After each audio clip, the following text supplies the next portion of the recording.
Tout d'abord, qu'est-ce qu'un égrégore? Pour utiliser une définition simple, je dirais qu'un égrégore, c'est l'énergie de l'ensemble des participants à un groupe, réunis en direction d'un projet ou d'un but commun à ce groupe. Ainsi, à chaque fois que vous rejoignez une ou plusieurs personnes avec un objectif commun, vous créez un égrégore.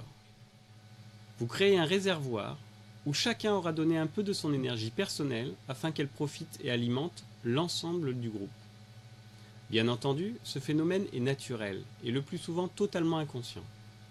C'est ainsi que nous faisons tous partie d'une multitude d'égrégores.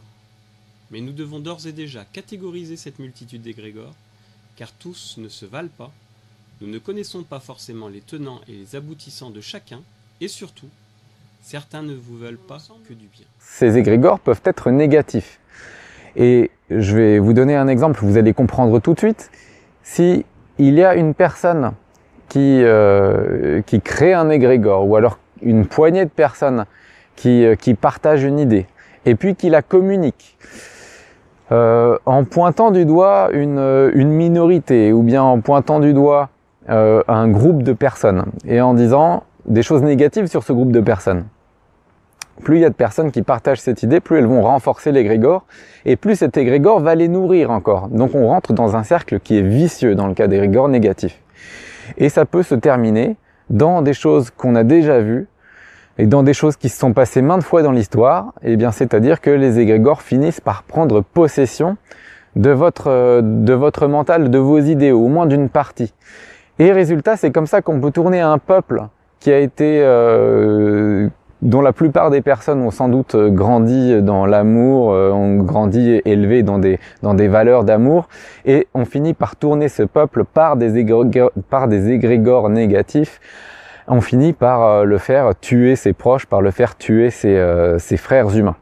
Parce qu'il faut savoir une chose, c'est que plus de personnes partagent cette idée, plus ça va renforcer l'égrégore, mais ça ne va pas le renforcer de manière linéaire, ça va le renforcer de manière exponentielle. C'est-à-dire que si vous avez 10 personnes qui partagent une même idée, elles vont créer un égrégore d'une certaine puissance. Si vous avez 100 personnes qui partagent cette même idée, eh bien l'égrégore ne va pas être 10 fois plus puissant que le précédent, l'égrégore va être encore plus puissant.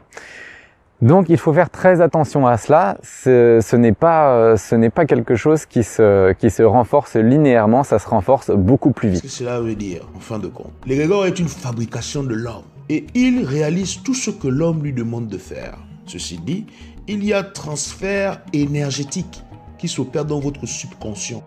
Lorsqu'un nègre dit que Jésus serait noir ou africain et qu'il le vénère dur comme fer, il transfère son énergie spirituelle à cet égrégore étranger.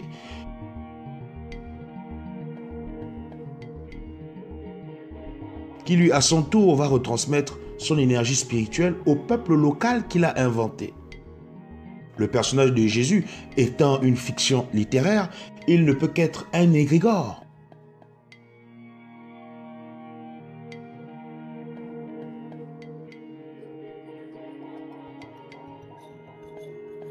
Jésus, qui n'est pas déjà un nom africain, ne nous apporte aucune puissance spirituelle. Son travail, c'est de nous absorber notre force spirituelle afin de la transmettre au peuple qui l'ont inventé.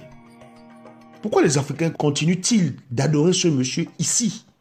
Est-ce de la folie ou de l'ignorance?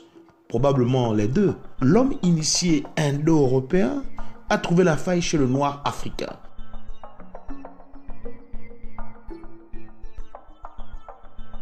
Il suffisait de détruire ce en quoi le noir honorait, c'est-à-dire ses ancêtres, et de les remplacer par les leurs. Voilà la réalité. Par conséquent, ce que les Africains des religions dites révélées devraient plutôt chercher à faire aujourd'hui, au lieu d'être des esclaves d'Allah ou de Jésus, c'est d'honorer leurs ancêtres morts pour leur liberté. En fabriquant l'image de nos ancêtres dans nos maisons et villages, nous pouvons recevoir des bénédictions spirituelles des nôtres qui nous ressemblent et qui connaissent très bien notre identité. Il n'y a rien de raciste là-dedans. Chaque peuple a sa culture et il faut respecter la culture de l'autre. C'est ce chemin que nous devons entreprendre. L'image joue un rôle déterminant dans la construction mentale d'un individu. Ne le perdez jamais à l'esprit.